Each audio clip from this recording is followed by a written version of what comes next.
Hello Honeybunches! So recently I've been cooking my way through the most recent Deliciously Ella cookbook, which is called the Plant-Based Cookbook.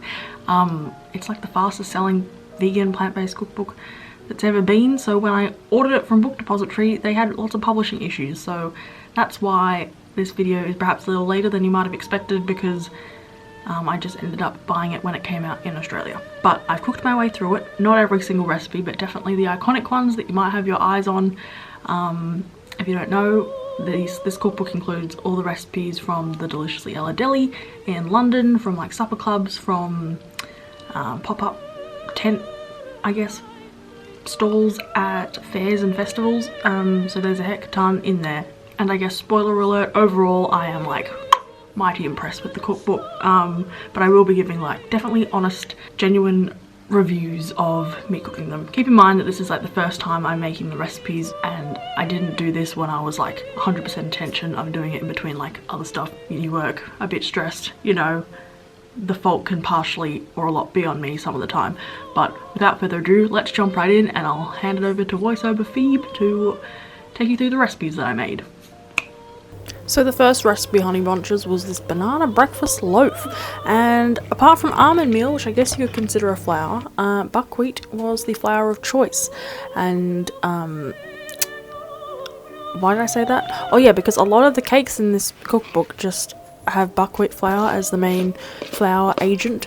They also have aquafaba in them, and they're generally oil free but have an expensive amount of maple syrup in them, which is okay when you know how to buy it, or where to buy it in bulk rather, and that's okay. But this one, look, it was okay, but only to a certain point, because I didn't cook it for long enough. I needed to cook it for longer than it said, but it was really good. It was just very rich and heavy, which is sort of a common thread throughout these recipes, but some are much more fab because they are rich than heavy than others. Anyway, so the second recipe, well, it was two. It was the cornbread and the 5-bean chili.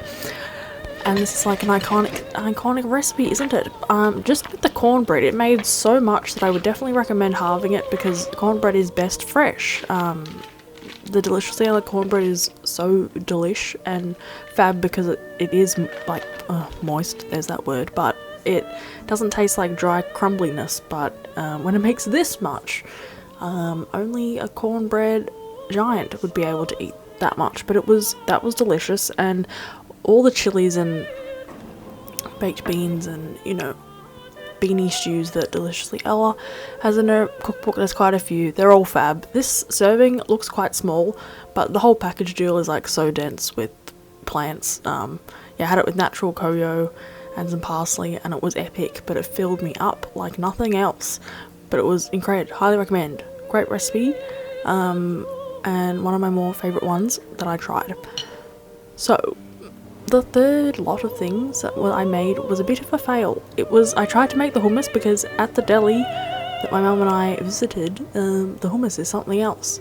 But I misread the recipe and didn't put in the water from one can of the chickpeas that you put in it.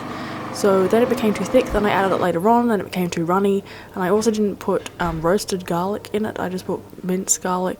And I don't think that would have made a massive flavour difference, but it was just too runny, it tasted like cardboard, and I didn't have hummus success.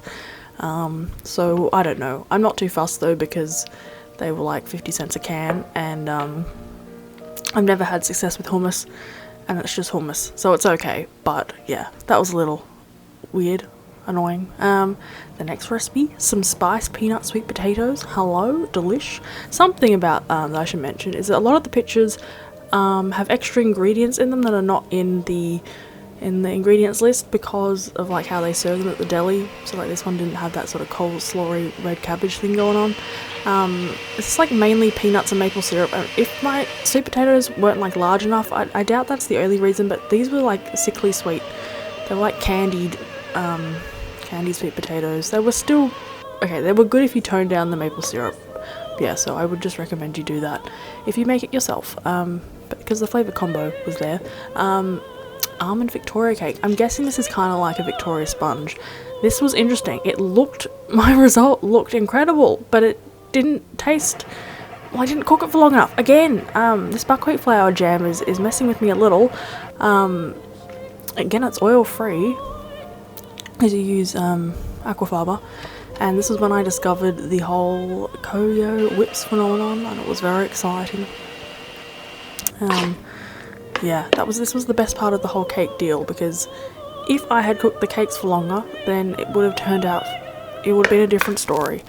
Yeah, but as you can see, they look kind of baked, and the skewer came out clean, but that didn't assure success, and you can see they're sinking here. So in the end, we like cut out the center circle and turned it into a bundt cake. I mean, it turned out for a nice photo, but that was an expensive photo. But I've learnt my lesson, but it's just something to keep in mind that buckwheat flour scented cakes, yeah, can be very doughy and heavy if you need to make sure you cook them for long enough. That's like the trade-off of them being full of goodness, buckwheat. Anyway, look at that whipped cream. Glorious. Glorious. Okay, so this recipe was in the salad section. Spicy miso aubergine and broccoli salad. This was epic. I would tone down the amount of miso paste, but I didn't really measure it. I just sort of eyeballed the tablespoons in the marinade, or just spread it over 3 eggplants instead of 2. But it goes so soft, you know, melt in your mouth. And with the broccoli and the different flavour combinations going on there, it was a dream. Yeah, highly recommend that one. So my mum made this recipe, the cauliflower and red lentil dal. It's made with red lentils. Well, duh, because I just said that. But yeah, it's surprising how creamy and everything it gets. You roast the cauliflower first, which is a little bit of a hassle. My mum made this, that's why it looked a bit congealed in the pan, because I was coming home from nannying and had it after it had been, you know, sitting there for a while. But yeah, this was heaven. Very warm hug-esque. Would highly recommend this one. My mum's favourite. She would like me to pass on. Then the next recipe, hold the phone, it's the fudgy brownies. Yeah, I mean, all I can say is just, they're kind of definitely and undeniably the best brownies you'll ever have. They're so fudgy, so rich and decadent and heavenly. The batter is like, tastes too good. It's dangerous. I wouldn't taste a little bit, as I did, because, well, it won't be your last little bit. The batter's really stiff and you press it into a tray, and then it just, you know, it has that sort of sugary, crystally top, and, you know, you can like walnuts or you cannot like them, but I highly suggest it because they toast up wonderfully, and, you know, it just completes the brownie. I mean, look how thick they are, and don't overcook them, but it's, you know, the amount of cooking time was perfect. Fudgy in the centre. And yeah, you can't undercook these ones, even though they do have buckwheat flour in them too. They're a brownie, not a cake, so you're all good there. Yeah, these were heaven. Delish. You know, it's worth kind of buying the cookbook just for these, but I think we all knew that. Of those who were interested in the Deliciously Ella world. So these were a surprise, a pleasant surprise. I decided to make the butterbean and cauliflower falafel. They're a baked number. You need to roast your cauliflower first. They have like chickpeas and spices and almond meal and whatever else in them. And butter beans, obviously. And while they don't look like as green as they do in the picture, these are marvellous. They're really, I don't want to say moist, but they're not dry. They're really flavourful.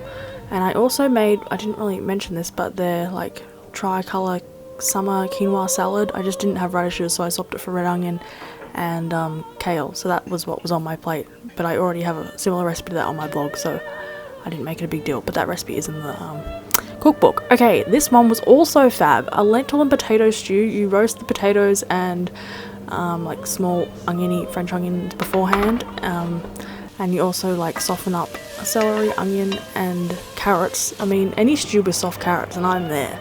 And it has lentils in it and it's tomatoey, and like the flavours are really simple, but everything is soft and warm hug like, and it's fabulous. And this, I would also recommend buying the cookbook just for this. It was a bit of a hassle because, like, you know, there are a few half-hour cooking increments to it, and heating up the oven and putting it on the stove. But yeah, it was phenomenal.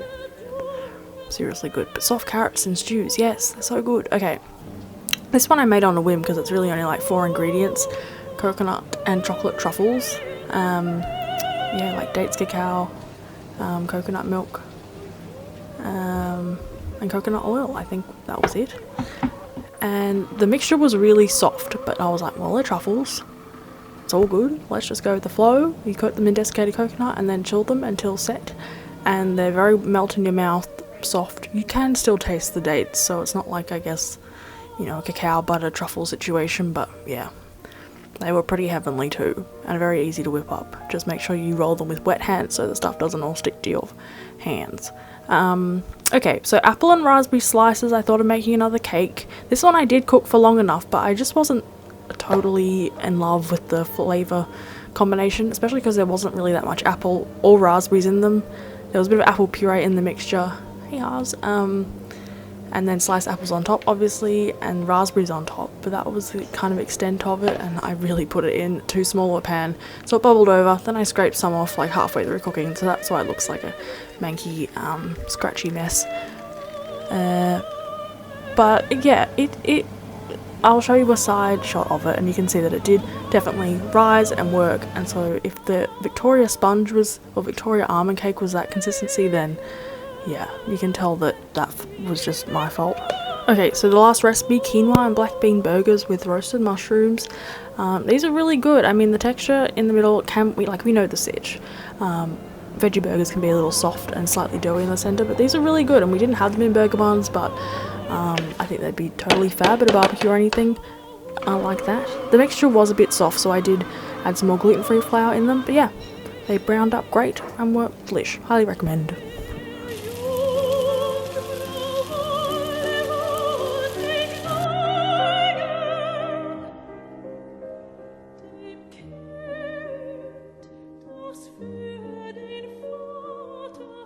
Thank you so much for watching Honeybunches. I know I say this every time, but I do have an Instagram. That's my only other social media. It's just Honeybunch of Onion Tops, where I post a bit more frequently, and in between the 2 uploads I try to do on this channel every week. So I'll see you over there kind of soon, or otherwise I'll see you in the next video. Lots of love, and I hope you're having a great day, morning, night, week, wherever you are. Bye!